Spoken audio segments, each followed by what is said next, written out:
नमस्कार, मैं हूं आपके साथ पूर्णिमा मिश्रा। हमारे खास प्रोग्राम क्या कहते हैं नरेंद्र मोदी में आज आपको सुनवाएंगे प्रधानमंत्री मोदी का वो ऐतिहासिक भाषण जो उन्होंने 24 अक्टूबर 2013 को गुजरात के गांधीनगर में दिया। मोदी जी ने अपने भाषण में कहा कि इस बात को भी हमें स्वीकार करना होगा कि बीते हुए समय में समाज की प्रगति में आईटी का बहुत बड़ा रोल रहा। पिछले 30 से 40 वर्षों में उसने इतना बड़ा इंपैक्ट किया है कि पूरी जीवन व्यवस्था में बदलाव आया। लेकिन हम मानकर चलें कि इसके बाद का समय एनवायरमेंट टेक्नोलॉजी का है। मित्रों, आज भले ही हम इस फील्ड में अपनी जगह बनाई होगी, लेकिन किसी एक क्षेत्र को सबसे ज्यादा संकट आने वाला है, ग्लोबल चैलेंजेस आने वाली हैं, तो वो आपके सेक्टर को आने वाले हैं। दुनिया इतनी तेजी से बदलती जा रही है और ग्लोबली इतने नए नए नॉर्म्स एस्टैब्लिश हो रहे हैं और डेवलपिंग कंट्रीज पर वो थोपे भी जाते हैं और चाहते हुए न चाहते हुए मजबूरन, लेकिन डेवलपिंग कंट्रीज भी उन सारे नॉर्म्स को लागू करने के लिए कभी न कभी तो उसको आगे आना पड़ेगा। और अगर हम उस पैरामीटर के अनुकूल अपने क्षेत्र का विकास नहीं करते हैं तो हम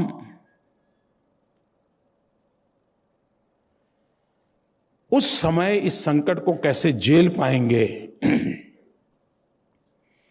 आज मित्रों, दुनिया में कोई सरकार अपनी मनमर्जी से निर्णय कर ले और दुनिया चला ले, वो समय पूरा हो गया है।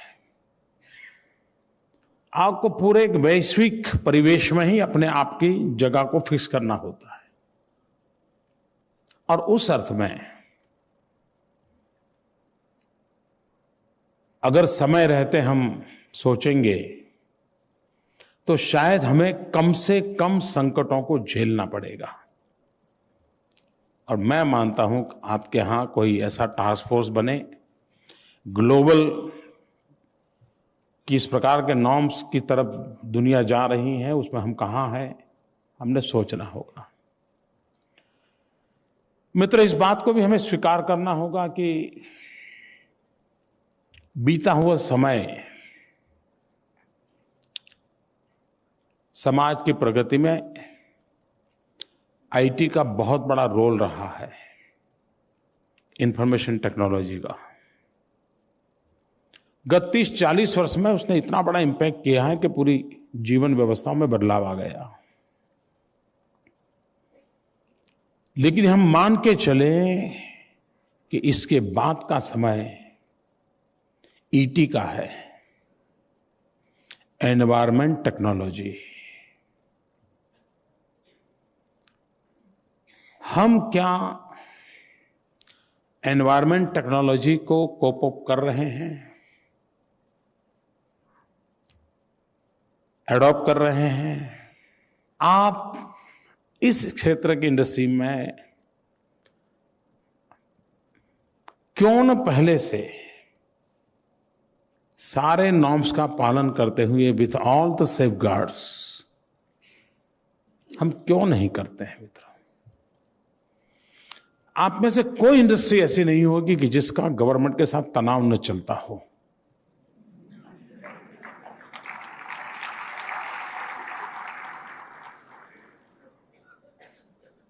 ऐसा क्यों? मैं नहीं मानता हूं कि सरकार ने कोई ऐसे कानून बनाए दिए कि जिसको आप कर नहीं सकते हो। आप कर सकते हो, लेकिन आपने तय किया है कि यार चलता है, चलने दो। और मित्रों, कभी वहां पर आप ही के लोगों को किसी दिन संकट आया तो क्या होगा?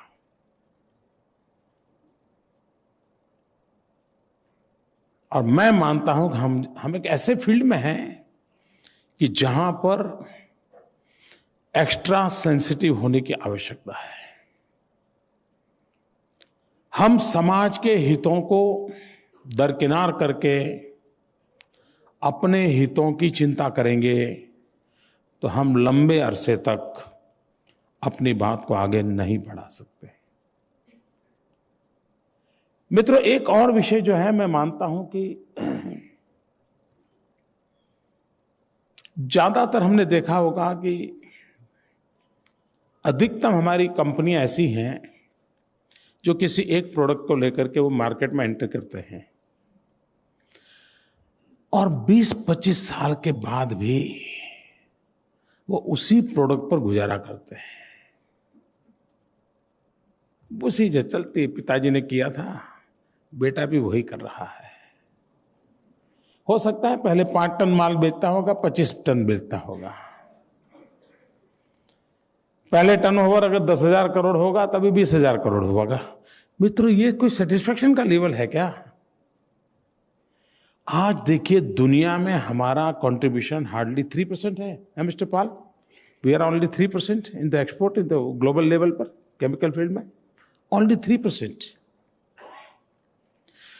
कितना बड़ा स्कोप है मित्रों। दुनिया पूरी एनवायरमेंट के इतने कानूनों से जकड़ी हुई है कि वो अपने यहां इस काम को करने के लिए तैयार नहीं है। दुनिया के बहुत सारे देश इस क्षेत्र पे ताले लगा रहे हैं। आपके लिए स्कोप है। उसके बाद भी दुनिया में हम सिर्फ 3% पे अटके हुए हैं और ये भी पिछले 1 दशक से अटके हुए हैं। और उसका मूल कारण इतनी बड़ी इंडस्ट्री, इतनी सारी व्यवस्था होने के बाद एक कॉर्पस फंड बना करके हम क्यों न एक रिसर्च लैब तैयार करें, एक वर्ल्ड क्लास रिसर्च इंस्टीट्यूशन हमारा क्यों ना हो। उसके आपके कमरे में आपकी रिसर्च होगी, जरूरी नहीं कि वो बगल वाले कमरा आपके अंदर झोंक करके देखेगा यार इसने क्या खोजा, मैं चोरी कर लूं। नहीं होगा, आप ताला लगा दीजिए अपना।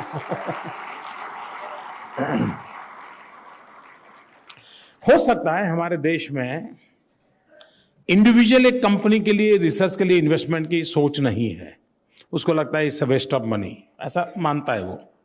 लेकिन अगर समूह के रूप में हम करें तो मैं समझता हूं शायद जिस प्रकार से हमने कॉमन एफ्लुएंट प्लांट की दिशा में हम ले गए गुजरात में, पहले अगर उसको एफ्लुएंट ट्रीटमेंट के लिए कहा जाए तो उसको लगता था कि इसके बजाय अफसर को संभालना अच्छा है, अपनी गाड़ी चल जाएगी। फिर वो ट्यूबवेल जैसा करके नीचे डाल देता था।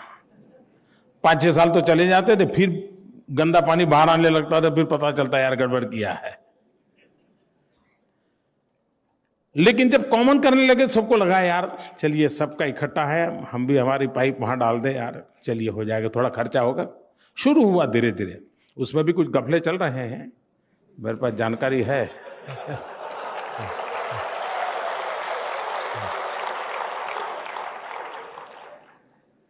लेकिन मित्रों, उसी प्रकार से कॉमन रिसर्च फैसिलिटी हम क्यों ना खड़ी करें।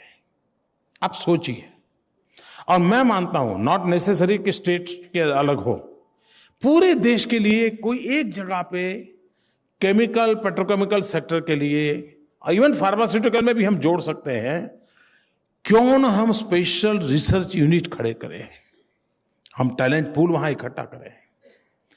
जब तक हम रिसर्च और इनोवेशन करके इस फील्ड में आगे नहीं आएंगे, मैं नहीं मानता हूं मित्रों हम क्वांटम जंप करेंगे, लेकिन हम क्वालिटेटिव बल्क मटेरियल की ओर सक्सेस नहीं पाएंगे।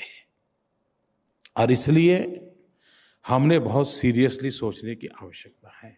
We must invest in research, क्योंकि ये फील्ड ऐसा है जिसमें स्काई द लिमिट। मित्रों, ये कुछ रुकने वाला नहीं है। आज से 50 साल पर जो चीजें थी पहले। दूसरा मित्रों, हमारा जो केमिकल वेस्ट है वो एक बहुत बड़ा सरदर्द है सबके लिए।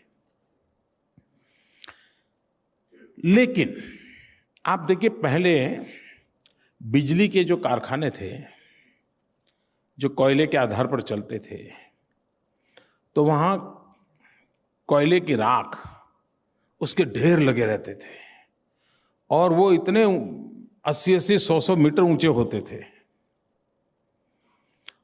और उसको निकाल कैसे करना, उसके लिए टेंशन रहता था। सरकार और बिजली कंपनी के बीच झगड़ा ये होता कि इसको कब हटाओगे बताओ, इसी का झगड़ा होता था। मित्रों, समय बदलते वही वेस्ट वेल्थ बन गया। वही कोयला की राख आज प्रोडक्शन मटेरियल में काम आने लग गई, तो आज उसको लेने के लिए टेंडरिंग हो रहा है। मतलब किसी ने रिसर्च किया, किसी ने माइंड अप्लाई किया, तो वो वेस्ट भी। क्या कभी आपने सोचा है कि जो वेस्ट आपके लिए आज बोझ है, वो वेस्ट भी कभी वेल्थ बन सकता है? उसी वेस्ट पे रिसर्च करके, इनोवेशन करके कोई और नई प्रोडक्ट की ओर आप जा सकते हैं जो मार्केट में, और वो संभव है मित्रों, सब चीज संभव है। क्या आप वेस्ट को भी एक बर्डन बना के मान करने के बजाय वेस्ट को भी एक रॉ मटेरियल मान करके उसमें वैल्यू एडिशन करके आप मार्केट में एक नई एंट्री कर सकते हैं मित्रों? तो हम लोगों को टेंशन चला जाएगा। मित्रों आज देखिए, अब इतने सारे केमिकल फील्ड में हो, ये मेडिकल वेस्ट कितना बड़ा टेंशन का विषय है। क्या आप ऐसे कोई केमिकल नहीं बना सकते हैं कि जो मेडिकल वेस्ट का निकाल करने के लिए काम आ जाए? उनका भी काम हो जाए, आपका भी काम हो जाए। मित्रों हमारी रिक्वायरमेंट के अनुसार रिसर्च, मित्रों सारी दुनिया एक विषय में बहुत बड़ा बदलाव आया है, और वो है holistic lifestyle, environment friendly living. Even वो कपड़ा भी अब केमिकल कलर वाला पहनने को तैयार नहीं है। नेचुरल कॉटन कलर को ग्रो करना, उसमें से बना हुआ कपड़ा और वही पहनना, वहां तक दुनिया आगे बढ़ रही है। हमारे देश में वेजिटेबल कलर, ये हमारी कितनी बड़ी विधा थी मित्रों। पाटन का पटोला हजारों साल से दुनिया में प्रसिद्ध क्यों हुआ? वेजिटेबल कलर के कारण। और उस समय भी लोग इतने कॉन्शियस थे कि केमिकल कलर का कपड़ा नहीं पहनेंगे, वेजिटेबल कलर वाला कपड़ा पहनेंगे, और उसी में पाटन का पटोला पॉपुलर था। 20-20 लाख की कीमत में वो बिकता था। मित्रों आज हमारे यहां वेजिटेबल कलर का रिसर्च और दुनिया के सामने एक ब्रांड बना करके हम अपनी जगह खड़ी कर सकते हैं। यस, ये एनवायरमेंट फ्रेंडली सोसाइटी के लिए आज घर की दीवारों को भी लोग उस पेंट को पसंद नहीं करते हैं जिसमें केमिकल हैजार्डस की बू आती है। इतना बदलाव आ रहा है मित्रों।